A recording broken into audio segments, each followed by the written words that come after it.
Hello fellow cinenthusiasts, my name is Christina and welcome to another Let's Get Reel's movie review. Today's movie I will be reviewing is a chick flick, unfortunately. I have watched The Longest Ride and it's even worse because it is a Nicholas Sparks story, and Nicholas Sparks is a chick lit writer and his stories are usually very, very typical.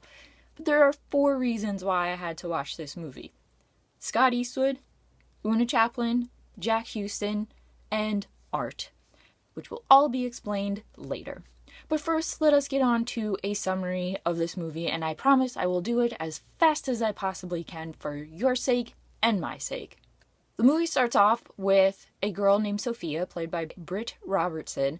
She is down at school in North Carolina from New Jersey. Bonus points there in the story. Her friend from school has taken her to a rodeo or bull riding show, whatever they're called down there, and a rider named Luke, played by Scott Eastwood, has been thrown off his horse and his hat happens to land in Sophia's lap. And he comes up to her and she wants to give him his hat back and he says, just keep it, for whatever. Well, that night, they're at a bar, and Sophia and Luke happen to run into each other. She's all, googly hard eyes over him, and she just thinks he's absolutely gorgeous. They play the game of, oh, hey, you want to go out on a date with me, and exchange phone numbers. Well, Sophia ignores all of Luke's calls. She doesn't pick up. He keeps calling her to go out on a date. She keeps ignoring it. And the reason why she ignores it is because she's supposed to be going to New York City for an internship in the fall, and she doesn't want to fall in love with Luke and have it be hard for them to separate once she has to leave. But finally, the little cockblocker picks up the phone and decides to go on a date. Luke and Sophia are on their way home, and it's pouring rain, and they see that a guardrail has been knocked off and that there is a car on fire down the hill. They go and rescue an older man who is delirious and from hitting his head. Luke pulls him out and he faintly says the box, and Sophia figures that there's a box in the car that he wants one of them to go get, so she gets it.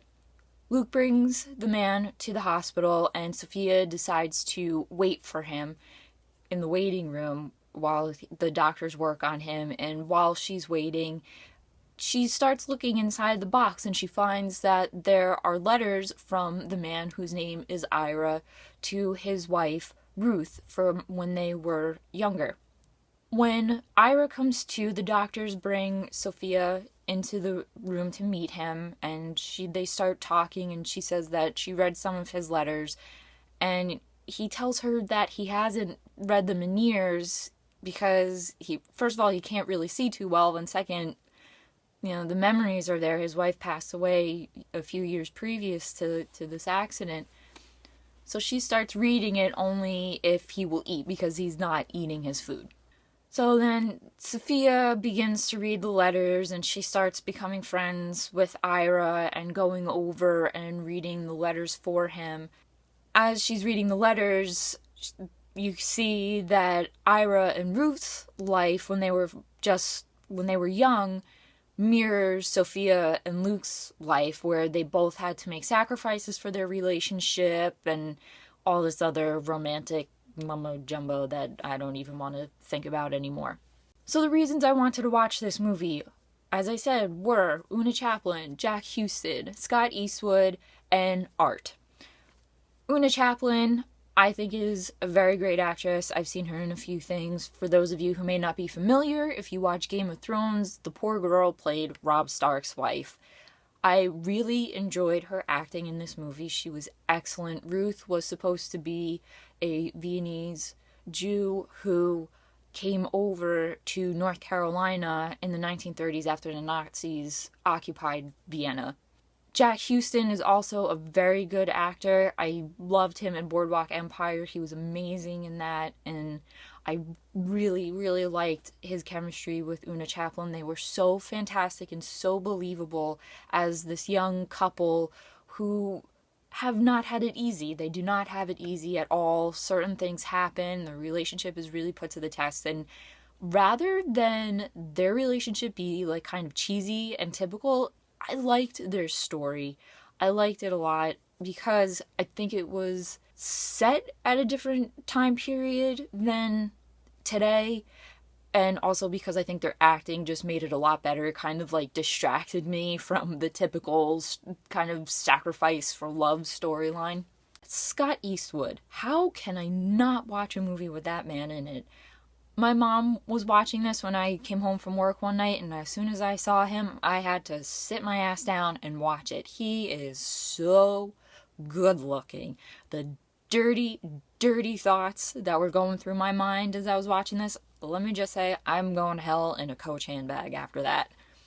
But besides his look, Eastwood is a very good actor. I really did like him, and I do look forward to trying to find some of his other movies or his movies that he makes in the future. The other reason I wanted to see this was because there was a mention of art history. My mom read the book a while ago, and she was telling me that I would really like it because the story had quite a bit to do with art. It had something to do with this place called Black Mountain College.